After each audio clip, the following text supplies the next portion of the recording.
যুক্তরাজ্যে আন্তর্জাতিক শিক্ষার্থী কমে যাওয়ার কারণে আর্থিক সংকটে পড়েছে বিশ্ববিদ্যালয়গুলো।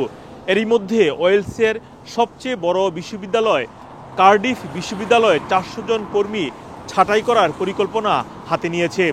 পাশাপাশি কয়েকটি কোর্স বন্ধ করার সিদ্ধান্ত নিয়েছে তারা। এছাড়াও অনেকগুলো ডিপার্টমেন্টকে একসাথে মার্চ করার পরিকল্পনাও হাতে নিয়েছে। বিশ্ববিদ্যালয়ের ভাইস চ্যান্সেলর ওয়েন্ডি লার্নার এক বিজ্ঞপ্তিতে জানিয়েছেন, আন্তর্জাতিক শিক্ষার্থী কমে যাওয়ার কারণে এমন কঠিন সিদ্ধান্ত নিতে হচ্ছে বিশ্ববিদ্যালয়কে। এর কারণে শিক্ষার্থী পাশাপাশি যারা কর্মচারী রয়েছেন তাদের মধ্যে উদ্বেগ দেখা দিয়েছে। তিনি বলেন, গত বছর শিক্ষার্থী অনেক কম আবেদন করেছে, তাই বিশ্ববিদ্যালয় নিজেদেরকে টিকে রাখার জন্য এমন কঠিন সিদ্ধান্ত নিতে যাচ্ছে।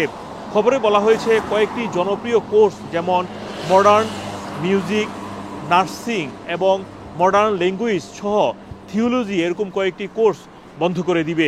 পাশাপাশি কয়েকটি ডিপার্টমেন্টকে একসাথে করে মার্চ করে সারভাইভ করবে বিশ্ববিদ্যালয়টি। তবে এখনই কেউ চাকরি হারাচ্ছেন না।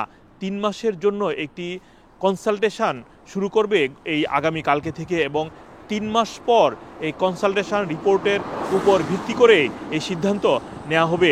তবে ভাইস চ্যান্সেলর জানিয়েছেন, খুবই কঠিন সময় পার করছে বিশ্ববিদ্যালয়টি। তারা এর আগের বিজ্ঞপ্তিতে বলেছিল 30 মিলিয়ন ঘাটতি রয়েছে ওই বিশ্ববিদ্যালয়ের। শুধু এই কার্ডিফ বিশ্ববিদ্যালয়ই নয়, আরও ইউনিভার্সিটিগুলো যুক্তরাজ্যের বিশেষ করে অনেক বিশ্ববিদ্যালয় আন্তর্জাতিক শিক্ষার্থী না আসার কারণে আর্থিক সংকটে পড়েছে। এই কারণে ট্রেড ইউনিয়ন, শিক্ষার্থী এবং যারা শিক্ষক রয়েছেন তাদের সাথে কনসালটেশন করারও পরামর্শ দিয়েছে কয়েকটি সংস্থা। আপনারা জানেন, গত বছরের জানুয়ারি মাস থেকে যারা যুক্তরাজ্যে পড়াশোনা করতে আসেন তাদের জন্য নিয়মটি কঠিন করা হয়েছে। বিশেষ করে পরিবার নিয়ে আসার ক্ষেত্রে যারা একমাত্র রিসার্চ লেভেলে পড়াশোনা করেন তারাই তাদের ডিপেন্ডেন্ট নিয়ে আসতে পারেন। এরপর থেকে খুবই কমে গিয়েছে শিক্ষার্থী যারা যুক্তরাজ্যে আসতে চান। আগ্রহ হারিয়ে ফেলেছে আন্তর্জাতিক শিক্ষার্থী যারা যুক্তরাজ্যে পড়ার জন্য ইচ্ছা ছিল। এর কারণেই পরবর্তীতে গত বছর দেখা গিয়েছে শিক্ষার্থী অনেক কম আবেদন করেছে।